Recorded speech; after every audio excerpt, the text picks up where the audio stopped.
Welcome to Last Call. You know, at some point I'd like to, can I respond to those tweets one at a time at some point? Can we go through those, please? I love the tweets that we get from fans. I'm Dean Blandino. It's Veterans Day. Thank you to all those who have served our country. And, you know, we appreciate that. Speaking of serving our country, how about serving our company? How about serving Fox Sports? Again, by myself. Where in the world is Mike Pereira? We don't know. We're going to hear from Mike in a little bit. We're going to talk an unbelievable game, Panthers, Packers. We're going to talk Steelers, Rams. And, of course, what Last Call wouldn't be complete without NFL pass interference review. But let's start with a couple of tweets, and then we're going to hear from Mike Pereira. So this was Albert Breer, NFL writer, and this was the play at the end of the Panthers-Packers game. I think McCaffrey probably got that ball across at one point or another, but there's no good look at it. And Mike Pereira was at the game, and I think we have a picture of Mike from the game. There he is, Joe Buck tweeting, "My man at Mike Pereira, the best addition to an NFL booth since the telestrator." I would argue that point, but I'm not going to get into that right now. All he and it and we were cold yesterday. I wouldn't want to freeze with anyone else. What a game. Look at that picture of Mike. Look at the cheese head in the background. Press boxes is a no cheering zone, but obviously you can wear whatever the heck you want. Let's hear from Mike on the McCaffrey play. By the way, could you tell it was cold there? I mean, this game ended a couple hours ago, and I'm still freezing.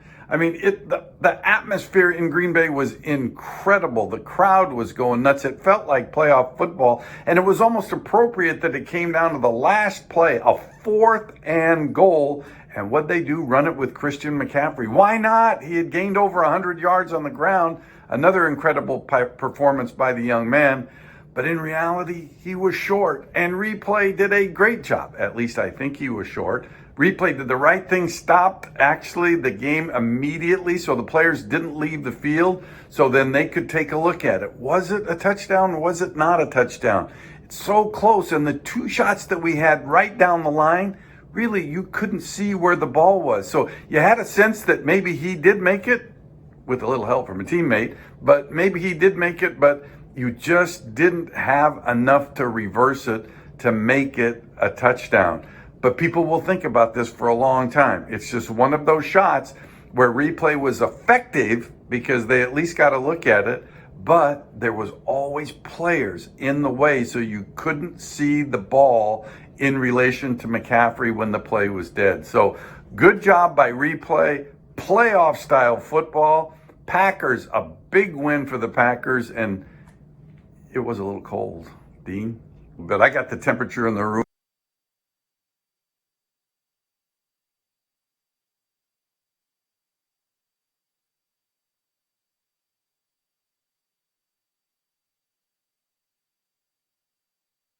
And why he would ever wear it.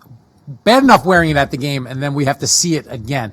But Mike is right on that call. Look, it was a close play. There's 2 reasons why a call on the field will stand in replay.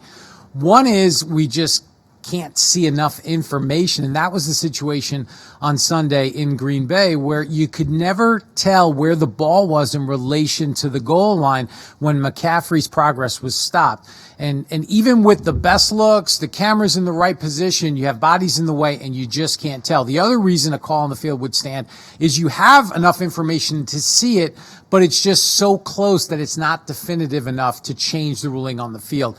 And again, Replay got it right. It's a tough call, and obviously a major call in the game. But let's shift gears and go to a call earlier in that game, a hit on Aaron Rodgers by Gerald McCoy. We got a tweet to set this up, and then again we're going to go back to Mike, and I hope he takes that hat off.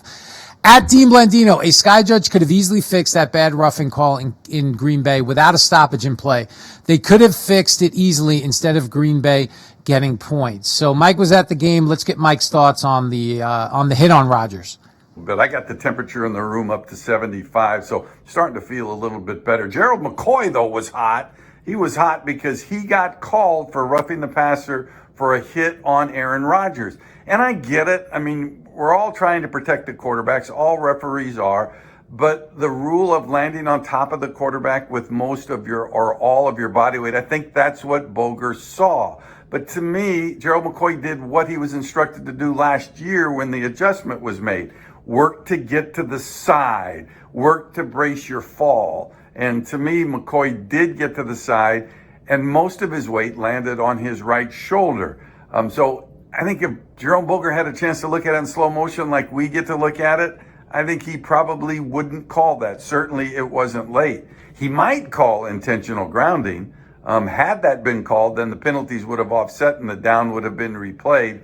But again, I think McCoy did the right thing of getting to the side and not landing with all of his body weight or most of his body weight on top of Rodgers, who, by the way, made a clean catch of the penalty flag. Back to you. Thanks, Mike, and thanks for taking off that hat. But Mike is right. Look, this is a call. We get the benefit of replay and looking at it in slow motion. And I thought McCoy did a good job of getting his body off to the side. And that is what the league wants defensive players to do. They don't want them to stuff the quarterback into the ground, land on them with all or most of their body weight. And I think the league will look at that. I would be shocked if McCoy gets fined for that. And I would imagine they would come back and say that was not a correct call. The whole sky judge concept is interesting because you look at that and you say, okay, sky judge is up in the box or wherever that sky judge is going to be located, and they see that it's not a correct call and they fix it. But Mike mentioned possible intentional grounding on the play. Does the sky judge have to look for possible intentional grounding? Or maybe the left tackle held. Maybe there was something else on the play. So the sky judge, while that concept sounds great in a lot of instances, it's not that easy to implement that when you have multiple things that you could potentially look at. So again, sky judge is something I'm sure the league will continue to consider and study, but it would have been a situation where at least on the McCoy hit, it could have fixed that mistake there in that situation. Now let's go one more play from Packers-Panthers. This was a Jimmy Graham touchdown, or was it? Let's get a tweet to set this up and then hear from Mike. This is at Mike Pereira. 1 knee equals 2 feet, and the pylon is part of the end zone. So does that play in? Mike, what do you think? Man, oh man, was this a tough call, Dean. You know, we look at these things in slow motion, and sometimes not even in slow motions do they appear to be like clear and obvious, which is the terminology which you invented, by the way. This one here ruled on the field as a catch, but think of the elements of it that they had to rule on. A, control. B, was there 2 feet down in the end zone? C, did the contact come by a defender while he and the ball, Jimmy Graham and the ball, were still in the end zone? Well, that's what they ruled, that it was a touchdown. And replay took a look at this. My sense was, even before we went to commercial break to see all of the angles, that the pass was incomplete because it looked like the left toe was up off of the ground when Graham got control. And then in the commercial breaks, you could see all the views. And there was even a bobble as the ball came into his body. And at that point, that left toe was up off the ground, and it never did land inbounds. So really what you had was an incomplete pass. And it wasn't because the leg touched the pylon. It's because that the second foot came down out of bounds. Hitting the pylon as a player means nothing. That's basically ignored. You either land inbounds or out of bounds with both feet to make a catch. So an amazingly tough call, and replay did the right job to reverse it. But boy, I sympathize with the official having to put all those elements together to try to make the call right in real time. Thanks, Mike. And I would think you could sympathize with us that have to listen to you for 1.5 to 2 minutes in your hotel room talk about that play when you could probably do it in half that time. But Mike's right. Listen, this is a close call. The pylon means nothing. That's the college rule. In college, if a player touches the pylon, that player is out of bounds. In the NFL, the pylon doesn't mean anything if a player touches it. If a ball touches it, that ball is out of bounds in the end zone. And the key there was that Graham only got 1 foot down. He never got another body part, which would be his other foot, a knee, an elbow, and then he landed out of bounds. So it was an incomplete pass and a good overturn in replay, and an extremely tough call, because when you watch that on the field and you watch it live, you think that he got his both feet in, and then you see the replay that he didn't. So good use of replay there to overturn the touchdown on a close call. Let's go to another game. This was a game that we had, and I was on that game. It was the Rams and Steelers, and there were two plays in this game involving quarterback pass fumbles. And one was a ruled a pass, and it was Mason Rudolph with kind of a shovel pass, and the second one was ruled a fumble, and that was on Jared Goff, that was returned for a touchdown by the Steelers. And there was a lot of questions on social media about the difference between the two. And I think we have one of those tweets here. And this is from Bob FML. I'm not sure what's going on in Bob's life, why he has to be Bob_FML. But anyway, at Dean Blandino, you really see a difference via the rules in Goff's fumble and Rudolph's non-fumble. You just sound like you're defending the officials' calls. And so listen, these were two close plays. And on the Rudolph play, look, the rule is the hand coming forward with control of the football starts a forward pass. And it's a pass until he starts to bring the ball back to his body. So in the first example, Rudolph, he actually threw it with his offhand and the hand moved forward. It was almost like a shovel pass. So that was a pass. The second one was ruled a fumble. My initial reaction, I thought it was a pass. There was a shot from behind where it looked like maybe the ball came out before the hand came forward. Then the shot from the side, it looked clearly like a pass. I was surprised that it didn't go to review. And one of the things about this process, there's a replay official at every game, and the replay official is responsible for stopping the game on scoring plays, turnovers, and inside 2 minutes, and at any point during overtime.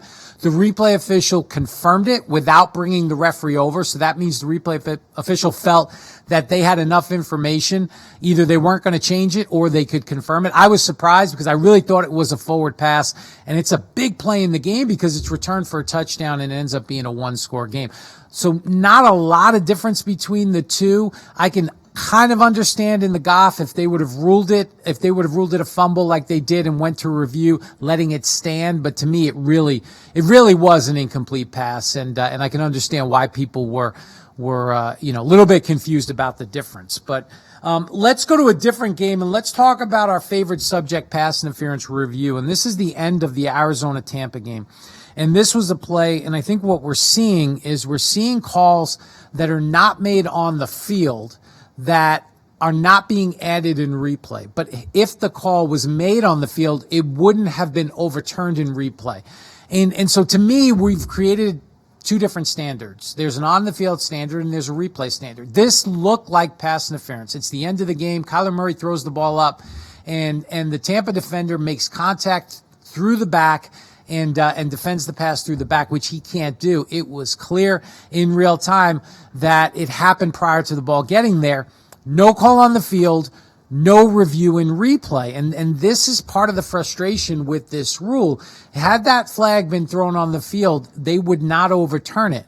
But had the flag was not thrown on the field, they're still not overturning it. So what is it? Is it pass interference or is it not? And I think that's where we are right now with this rule. And again, it's a 1-year rule. We'll see what happens. We still have half the season left, and I think the competition committee will take a good long look at this at the end of the season and determine if they want to continue it beyond this year. So let's I think we do have, Bondo, we have another tweet about where I get my inspiration from. Is that where we're going with this? All right. Where does Dean get his inspiration? Let's go to the tweet. What do we got?